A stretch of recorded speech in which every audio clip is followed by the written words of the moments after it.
So just to kind of get started,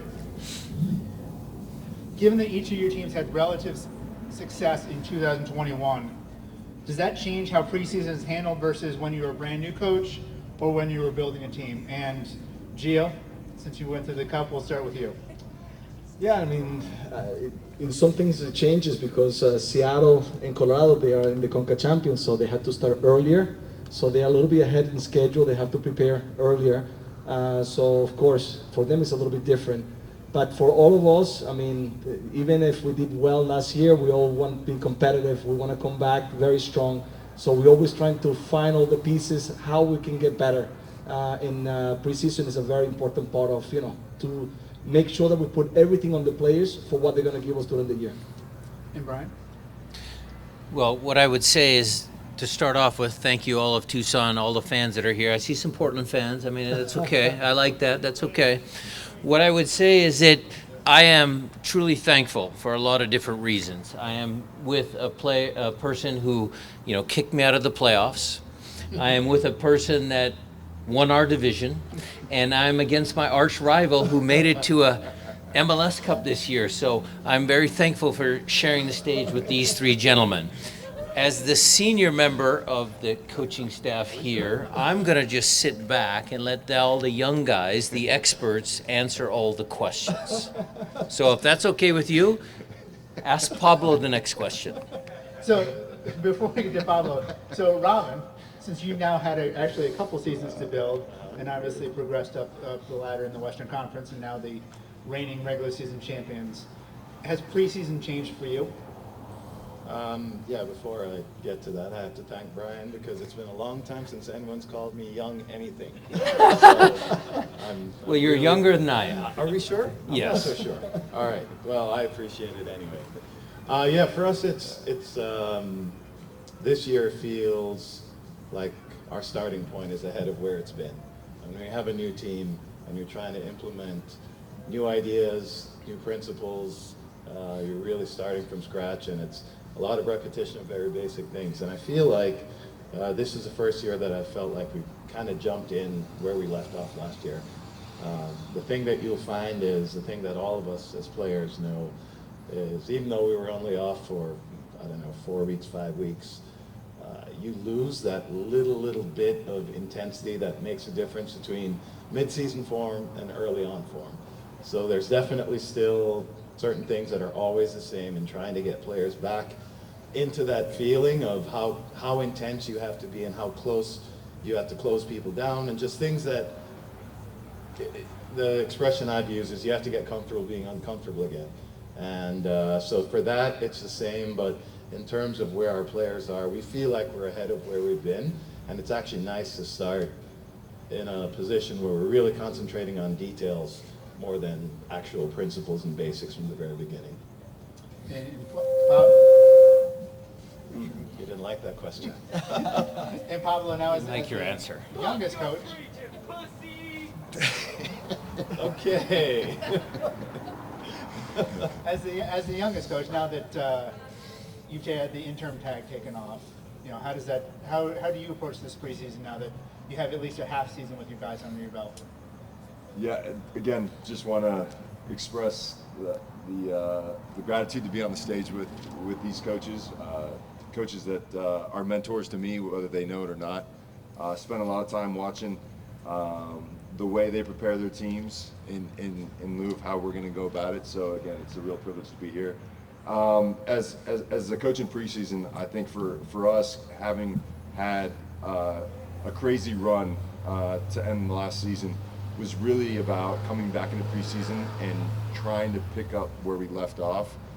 We have a new ownership group in Salt Lake that are really driving a lot of momentum, and so important that we get back and we really, to Robin's point, is find that energy and that drive from day one. And I couldn't be happier with the first week, and obviously it's the first week, so everyone's giddy to get back. But it's really about sustaining that and building towards a good foundation that we set last year.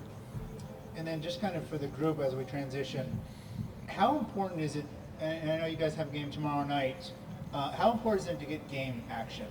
Whether it's a 45 or a full 90, like to Robin, to the point of getting that little extra step, do you need those games to get in and not just be on the training field?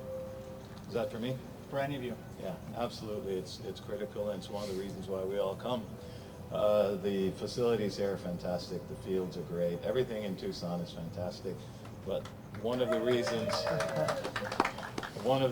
that we do like to come is when you set out your preseason plans, the first thing is who's going to be there, who can we get games with, because as we make our way through preseason, we have benchmarks that we're trying to achieve, and you can't really get a good handle on how you're doing without playing some competition. For us, we're very fortunate.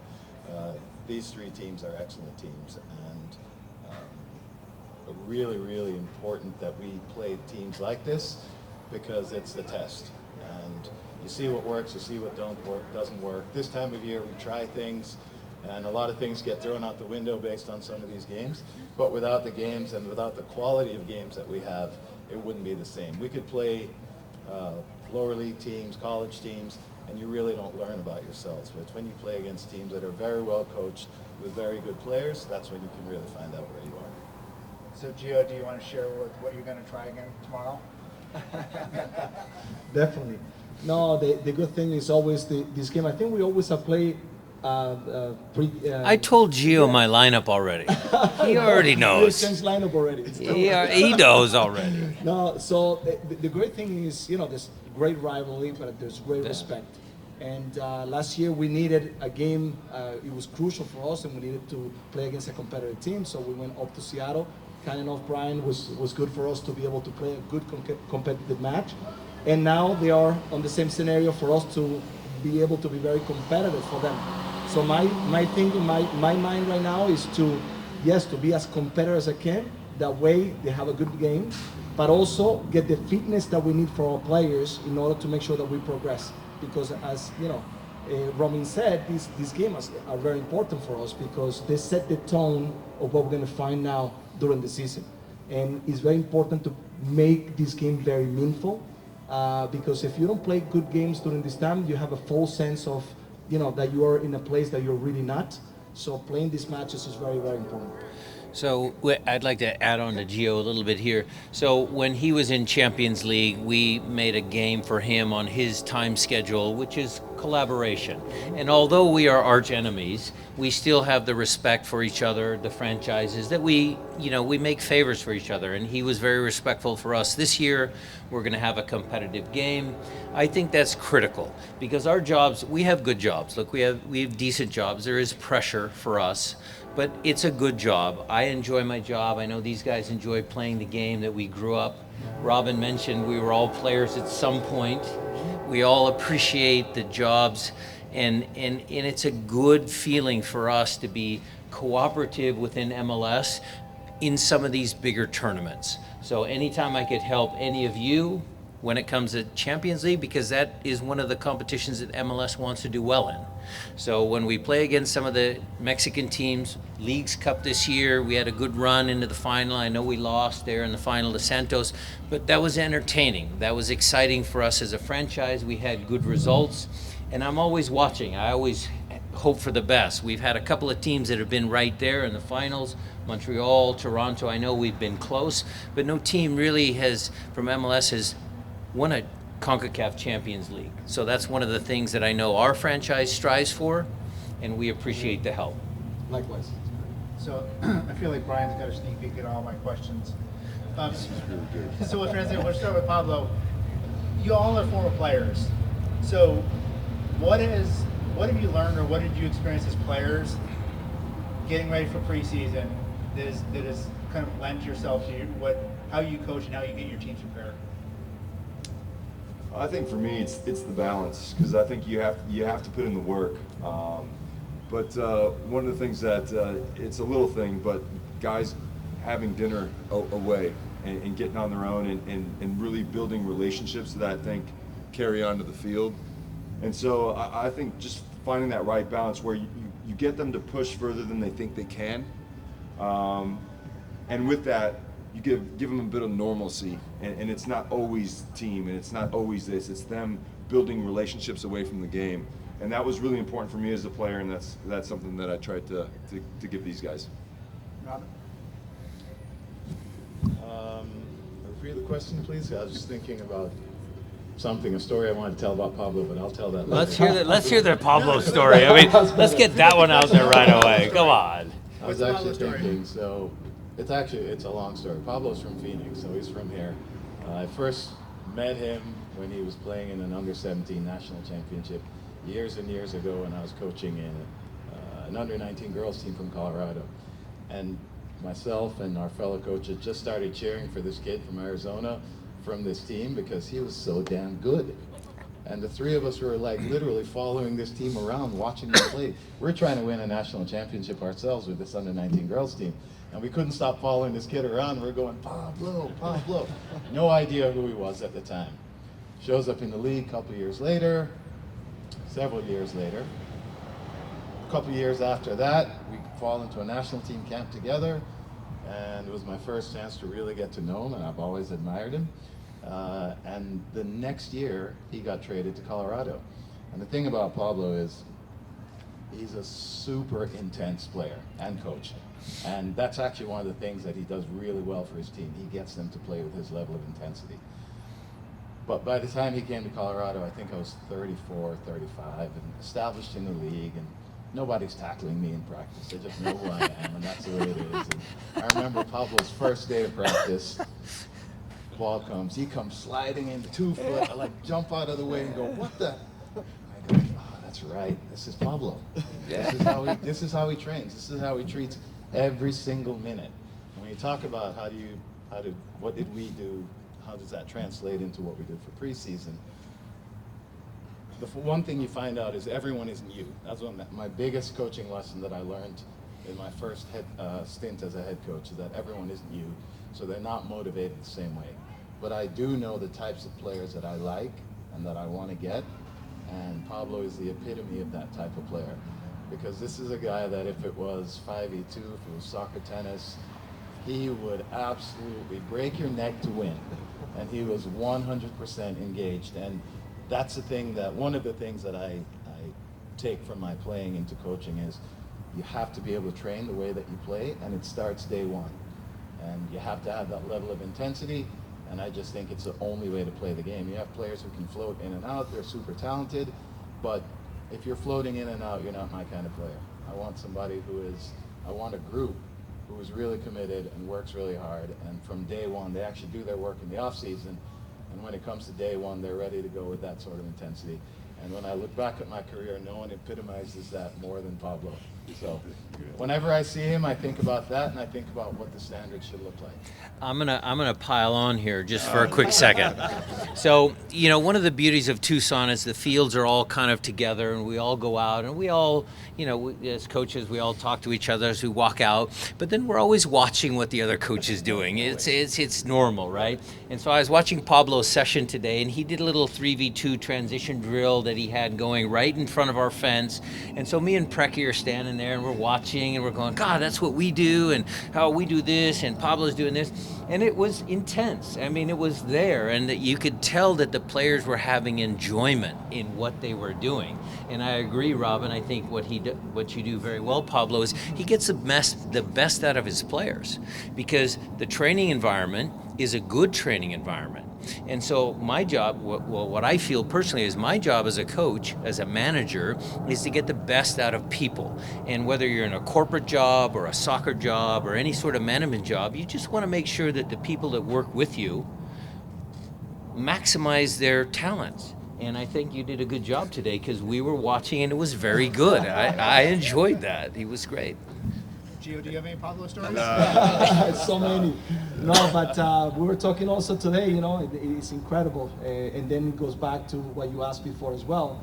We're talking with Robin, how many preseason we have had already, participating as a player, as a coach, and you start remember all the things, and it's been so many. And I think it's 33 for me. 33. I think so. As a player or a coach, I think it's the 33rd preseason for me. Yeah, so it's incredible, as a... Incredible, I can still move. He's really old. That's really incredible. So it's incredible. So to be able to motivate the players as a coach, as a coach, as a coaching staff, on a constant basis, every beginning of each season is not an easy thing, and you have to have the right personality. And as you were saying, Pablo, it just has that intensity to push everyone to the limit, and that's very important. But also you have to know what is the limit as well, because you don't want to go over. So that balance is very, very important. So how can you keep the guys very in tune and ready to go, but still, be composed and understand how to see the game in a smart way. Gio, as you mentioned that, my pre-training speech to you after we were done with our conversation was, look, we have a game tomorrow, and we are, of course, arch rivals. And my message to my team was, we need to play hard. We need to play fair. We need to play hard, and let's see what the game gives, because that's normal, because it's an MLS competition. We don't want the game to turn into a wrestling match or fouls or whatever, but history has shown that sometimes our team, that's the way it is. And so the enthusiasm or the tenor of training, what I liked about Pablo's session was it was good. The players were enjoying themselves. It was fun. Tomorrow night, it will be a little more serious for our teams. I think the players just do that on their own. It's not me saying, oh, it's Portland, it's a pregame, it's not that. And I find that to be, it is a very important point, because sometimes we don't even have to talk too much in these type of matches. I have found that sometimes when the players know that we play in Seattle, it's like already they built up themselves that desire to want to be competitive. And in this time we have a little bit of a team that is in transition. We have a lot of academy players. So it's interesting how now they are feeling so excited to be, on the shoes of some of the players that they have seen in the past. So of course we don't have Diego Valeri and this type of players, but now these academy players, they want to be the Diego Valeri. They want to be now, and I give them a little bit of fire to say, guys, we're playing against the best players that they have. So they're all pumped, and so that way they come and they give a good competitive match, because that's always been the game against Seattle. So, and we have played every preseason, and every preseason is to the limit. But one thing always, at the end of each game, every player from Seattle, they come, they give my hand, my players, they go to Brian, and even if there's a little bit of tense situation, there's always respect. And I think that's something that is very, very important. Agreed. To switch gears for a second, this plays a little bit into some of the U.S. games coming up, but as MLS has experienced growth both in the number of teams, the overall audience reach, and how players are getting sold overseas, where do you guys see the next evolution of the MLS coming, and how the league is going to evolve next? The league is a steadily evolving organism. From the time when the league started and we were in the very first year to now, the league is better. The coaching is better. The preparation of young kids is better. The academy system is better. So we find that it's something we've been saying for a long time. The average American player today is better than the average American player 25 years ago, for sure. And that's a byproduct of the coaching, of the youth coaching, the preparation, the academy system. All of that is making things better. When the league started, we also spent a lot of money on aging superstars, because we felt like that's what we needed to do to get people in the stands. And it's really great to see that we've transitioned away from that. And now when we spend money on foreign players, it's about exciting young players. And that was a big change within the league. And where it goes from here is you're starting to see now that transition's not over. That we're in that mode now where we're not really getting aging superstars anymore.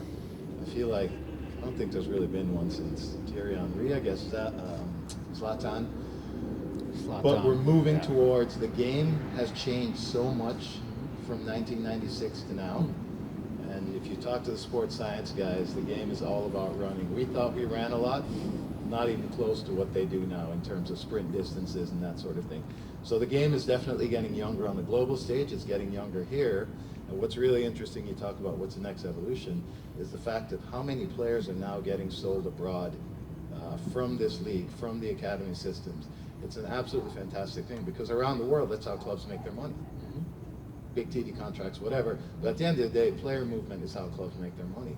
So now we find ourselves in an interesting time where we have good players come up. We want to win, so we're happy to have these young players come up, but we also want to sustain ourselves. And now we find clubs are selling players.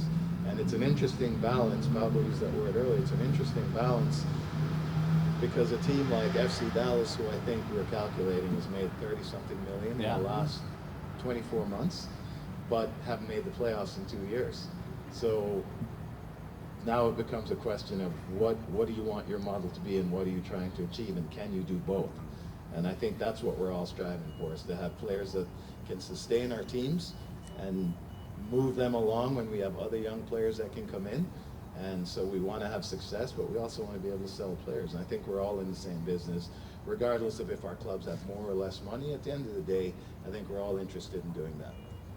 And Pablo, with the next academy kid coming up, you want to field that on how that's kind of evolved from when you played to now having to coach a 14-year-old?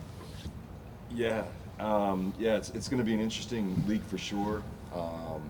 And I'm just getting a little bit of it now with, I think we have five players in that are 17 and younger. And it's just really interesting because you're part coach, but you're really part older brother. And, you know, Axel Kai is with the group and super talented, and I think he's going to be a real player on the global scene. He's just got this, he's got the it factor. He's mature. He's got a real eye for goal, and some of the things that I'm talking to him about have nothing to do with soccer, but how to be a young pro and how to utilize the older players in the locker room to his benefit. So little things like that. But we have a great young group of players with us here. There's a bunch more in the academy in Salt Lake, and so we really want to really promote, you know, the younger generation at the speed in which they're ready to develop, which I think is really important, because a lot of times we just want to, you know, to Robin's point, is how much do we want to develop at the expense of getting the results that we need, and so that balance is a really, you know, tricky one. But it's been great to be involved and to have these guys in the preseason here in Tucson and to grow from that and get an experience of what it's like to be a professional. And then I guess just to wrap up, Brian and Gio, if you guys want to kind of give your thoughts. I mean, you guys have gone through, went to college and then went, you know, drafted in the MLS in '96 and played in some of the early years in some of the older leagues. How has that progressed as you've seen it as coaches now? Well, I'd like to comment on what Pablo said a little bit and what Robin said, just touching point on just humanity, you know, just relationships.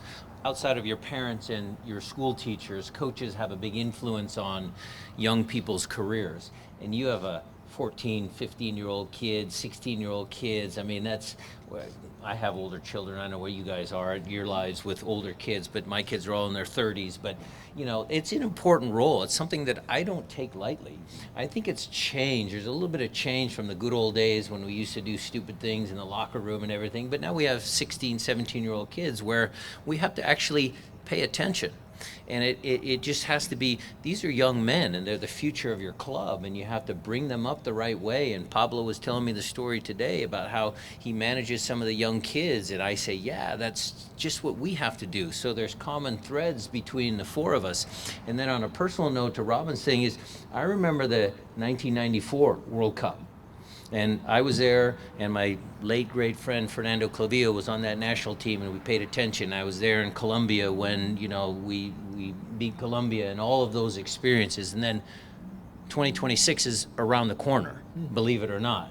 And that is just going to push our league. I believe it's going to push our league even higher. We're making it, the Sounders, we're making a big push to try and be a host city just in the Northwest. I'm sure a lot of Portland fans would drive up, Vancouver fans, all of that. It's going to be such a grand event, such a big, you know, global event that gets me excited and wants to keep me in the game for another few years. I mean, I'm ready to retire. I mean, Robin thinks he's old. I'm going to retire, but I might make it to 2026 and then I'll retire. But those are life-changing events that we deal with on a daily basis, just educating young men, making them into better young men. And then I'm super excited about the World Cup in 2026. I think it's going to be great for our league. Yeah, no, I agree with you. I mean, the game keeps on growing in every aspect, and we're talking about young players. We're talking about teams, the quality, but also the knowledge of the fans. The knowledge of the fans that they come to watch the game as well. The performance staff. Now, I mean, you spoke. Yes, we thought that we ran a lot, but we didn't even know because we had nothing to record anything that we did. Now everything is stats. Everything is so. To perfection. I mean, if I get too many sprints of one player, I know that they're going to be concerned because they have exactly how many, miles they ran. So that is also very, very important. And talking about, coaching is not only, as you said, Brian, it's not only about the tactics. It's more important in building a locker room, in building a culture, and thank God our 4 teams, we can say that. But it is relaying also to the different generations, because I talk to Mabiala in a different way than I talk to the younger players. And he understands some things, and when I mention, and the incredible part is sometimes I talk about Platini or Maradona, and some players go, who? So I know that I'm like a little bit in another time, and then you have to understand how they perceive information, how you have to talk to one different than the other. So that what makes our job even more fun, more interesting. The connecting with the players, the being in that environment is something that is one of the best parts of the job that we do. And I agree with you. I'm excited about 2026. Looking how things are evolving, I think it's going to be a tremendous World Cup, and we'll see MLS even be a higher league. I was in Italy during the vacation time. And the amount of people that are scouting players, the amount of people that are watching our games is incredible. And the eyes are all over United States. And each young player that is going to Europe, they don't go just to be on the bench. And we see guys going to play, starting in important teams. So the future is amazing. We're very excited. Gentlemen, thank you all for this evening.